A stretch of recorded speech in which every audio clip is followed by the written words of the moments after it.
Tere hommikut sulle. Minu jalutuskäik jälle siin metsas. Ja kuidagi täna tekkis selline mõte teha video teemal nimi. See on meie ülioluline osa. See on meie vägi ja jõud. Ja kui sageli ma olen kuulnud, et tegelikult inimesed ei suuda seda nime vastu võtta. Ja tegelikult me ei võta ju siis ennast vastu.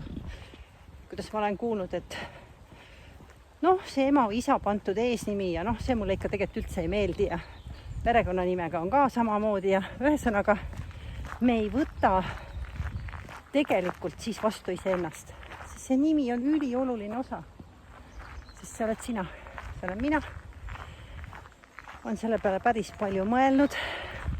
Ma olen olnud abielus, ma olen nime vahetanud. See oli päris korralik protsess mu jaoks. Nii et esimest aastat ma ei võtnud üldse ennast vastu selle teise nimega. Ma olen lahutatud ja mul on tagasi minu oma nimi. Ja ma tunnen selles ennast, ma võiks öelda väga hästi.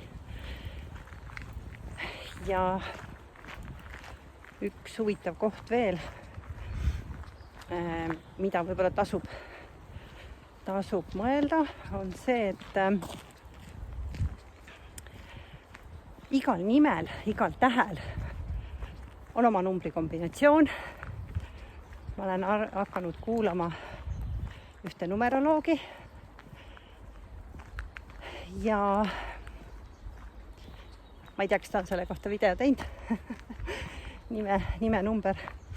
Aga mina lasin teha selle oma numbri kunagi väga-väga ammu juba. Numbrite kombinatsiooni selline. Ja seal oli sees ka nime see number.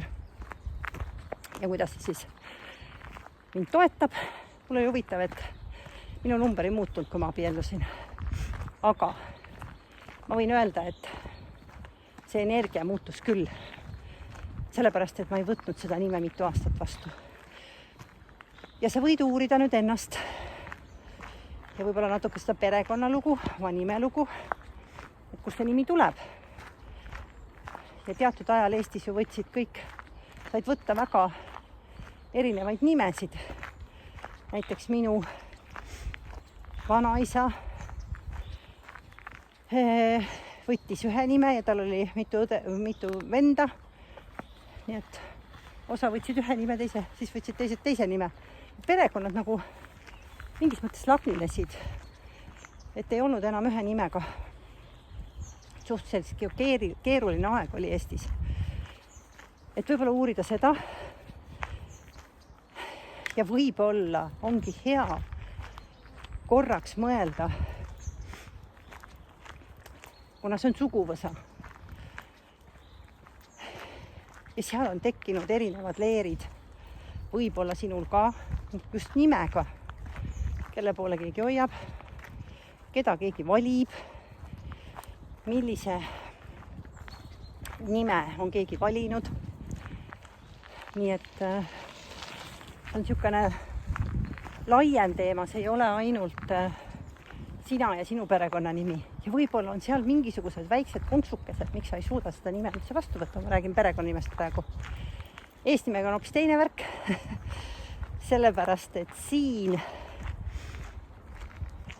on see nimi pandud sinule ema või isa poolt. Võib-olla on ka keegi muu kaasa aidanud. Ja sellel ajahetkel see ema või isa valik, sest nime tavaliselt ikkagi panevad ema või isa, nad vähemalt registreerivad selle ära ja nad peavad seda aktsepteerima, on olnud neil selline. Ja siis ma olen kuulnud, kuidas inimene ütleb, et see nimi mulle tegelikult üldse ei meeldi. Nii et nimi on energia, nimi on sinu jõud ja vägi. Uuri võib-olla seda perekonnanime lugu, sest mina tunnen, kui mina võtsin tagasi peale lahutust oma isa perekonnanime, on vaikselt hakanud see jõud minusse tagasi tulema.